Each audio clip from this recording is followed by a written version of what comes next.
जन्मापासून आत्तापर्यंत पाठलाग करणाऱ्या दारिद्र्यात जीवन जगणाऱ्या 70 वर्षीय वृद्धेवर बाका प्रसंग आला. गरीब आईबापाच्या पोटी जन्म घेतलेल्या लीलाबाईचे एका गरीब कष्टकऱ्याशी लग्न झाले. तिला एक मुलगाही झाला.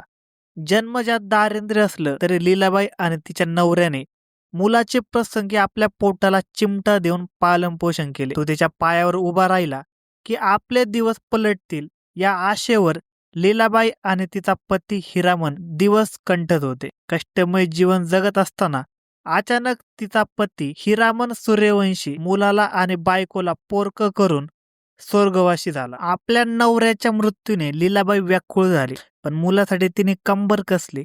त्याला मोठं केलं, सुखाचे दिवस नक्कीच येतील या आशेवर काबाड कष्ट करून लीलाबाई मुलाचे पालनपोषण करत होती. आता मुलगा मोठा झाला होता.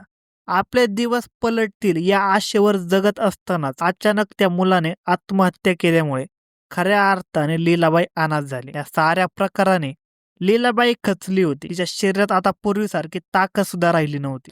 काबाड कष्ट करून स्वतःचे पोट भरण्या इतकी शक्ती तिच्यात नसल्यामुळे आता ती भीक मागू लागली. जीवन जगत असताना कोणत्या तरी नातेवाईकांनी भांडणात तिला असेही म्हटले होते की नवऱ्याला आणि मुलाला सांभाळ नाहीतर भीक मागशील. हा शाप तिच्या वाट्याला आला होता. वारंवार हे शब्द तिच्या कानावर उमटत असत. त्यामुळे ती जास्त दुःखी होत होती. धुळे शहरातील दक्षिणेला औद्योगिक वसाहतीच्या पार्श्वभूमीवर वसलेल्या मोहटी नावाच्या उपनगरातील वाल्मिकी नगरात लीलाबाई हिरामन सूर्यवंशी राहत होती. भिकेला लागलेल्या लीलाबाईचा पूर्व इतिहास मोहडीकरांना ज्ञान होता. रविवार दिनांक 14 डिसेंबर 2025 चा दिवस.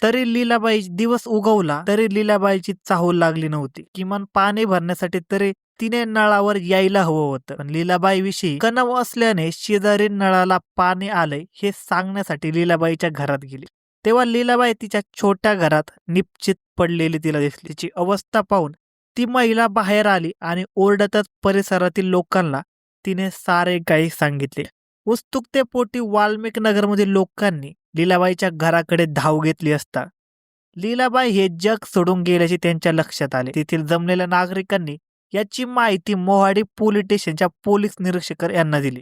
भीक मागणारी महिला आपल्या घरात मृत अवस्थेत असल्याचे पोलीस निरीक्षक यांना समजतात त्यांनी आपल्या सहकाऱ्यांसह वाल्मिक नगरात धाव घेतली. घटनास्थळी मृत अवस्थेतील लीलाबाईच्या भोवती जमलेल्या गर्दीला पांगवून मोहाडी पोलिसांनी पंचनाम्याला सुरुवात केली.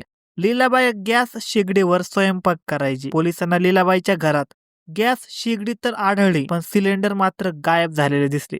लीलाबाई भीक मागून गुजराण करत असली तरी तिचे शेजारी पाजाऱ्यांशी जिव्हाळ्याचे संबंध होते. प्रसंगानुरूप परिसरातील व शेजारी राहणाऱ्या महिला लीलाबाईला भेटायला तिच्या घरी येत होत्या. अशा महिलांना लीलाबाईच्या घरातील काही ठराविक वस्तू गहाळ झाल्याचे दिसून आले. पोलिसांनी या गंभीर बाबीची दखल आपल्या पंचनाम्यात घेतली. परिसरातील लोकांच्या मदतीने मोहाडी पोलिसांनी लीलाबाईचा मृतदेह धुळ्यातील शासकीय रुग्णालयात पाठवला. वैद्यकीय तपासणीत प्राथमिक स्तरावर भीक मागणाऱ्या लीलाबाईच्या गुप्तांगातून रक्त वाहत होते, तर तिचा गळा घोटल्याची अवस्थेत असल्याचे निष्पन्न झाले. लीलाबाईवर पाशवी बलात्कार करून तिचा बळी घेण्यात आल्याचे प्राथमिक अवस्थेत कळताच संपूर्ण मोहाडी गाव संतप्त झाला. विशेष म्हणजे महिला अधिक संतप्त झाल्या. एका भीक मागणाऱ्या 70 वर्षीय महिलेवर पाशवी बलात्कार करून तिचा जीव घेतल्याची बातमी वाऱ्यासारखी मोहाडी गावात पसरली. लोकांनी या घटनेच्या निषेधात आपापले दुकाने बंद करून आपला संताप व्यक्त केला. मोवाड्यातील संतप्त महिलांनी तर स्वयंस्फूर्तीने रस्ता रोको आंदोलन सुरू केले. मोवाडे गाव संतप्त झाल्याने पोलीस अधीक्षक व त्यांची टीम यांनी घटनास्थळी आपल्या सहकाऱ्यांसह भेट दिली. धुळे महानगरपालिकेच्या निवडणुकीच्या पार्श्वभूमीवर शहरातील वातावरण बिघडू नये म्हणून पक्षीय कामकाजानिमित्त धुळे शहरात आलेल्या पालकमंत्री जयकुमार रावळ यांनी धुळे आमदार अनुप अग्रवाल यांच्यासह लीलाबाई सूर्यवंशी हिच्या घरी धाव घेत तापलेले वातावरण शांत करण्याचा प्रयत्न केला. ज्या कोणी नराधामाने लीलाबाईवर पाशवी बलात्कार करून तिचा गळा घोटला त्याचा शोधून काढा, त्याच्यावर संबंधित गुन्हे दाखल करा आणि त्याच्यावर तात्काळ न्यायालयीन कारवाई होऊन त्याला फाशीवर कसे चढवता येईल यासाठी प्रयत्न करा, असा आदेश पालकमंत्री या नात्याने जयकुमार रावळ यांनी पोलीस यंत्रणेला दिला.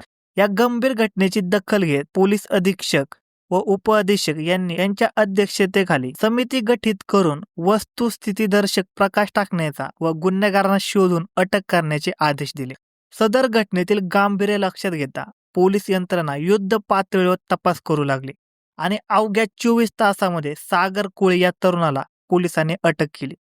त्याच्याकडे केलेल्या चौकशीमध्ये त्याने गुन्हा कबूल केला असून चोरीच्या उद्देशाने सागर कोळी याने लीलाबाईच्या घरात एकटी असल्याचे पाहून घरात प्रवेश केला. तिचे लक्ष नसताना तिचा स्वयंपाकघरातील सिलेंडर चोरण्याचा प्रयत्न केला. त्याच वेळी लीलाबाईचे लक्ष त्याच्याकडे गेले. तिने प्रतिकार करताच तिला ठार मारले अशी कबुली सागर कोळी याने दिली. अर्थात केवळ चोरीचाच उद्देश होता की अन्य काही हे पुढील तपासात निष्पन्न होईल असे पोलिसांतर्फे सांगण्यात आले. पण लीलाबाई सूर्यवंशी यांचा मारेकरी सागर कोळीच हाच असल्याचे निष्पन्न झाले नाही आणि त्याला पोलिसांनी गजाआड केल्याने सर्वांनी समाधान व्यक्त केले आहे. धन्यवाद मित्रांनो. अशाच नवनवीन मराठी क्राईम स्टोरीज ऐकण्यासाठी आजच आपला युट्यूब चॅनल क्राईम कट्टाला सबस्क्राईब करा. धन्यवाद.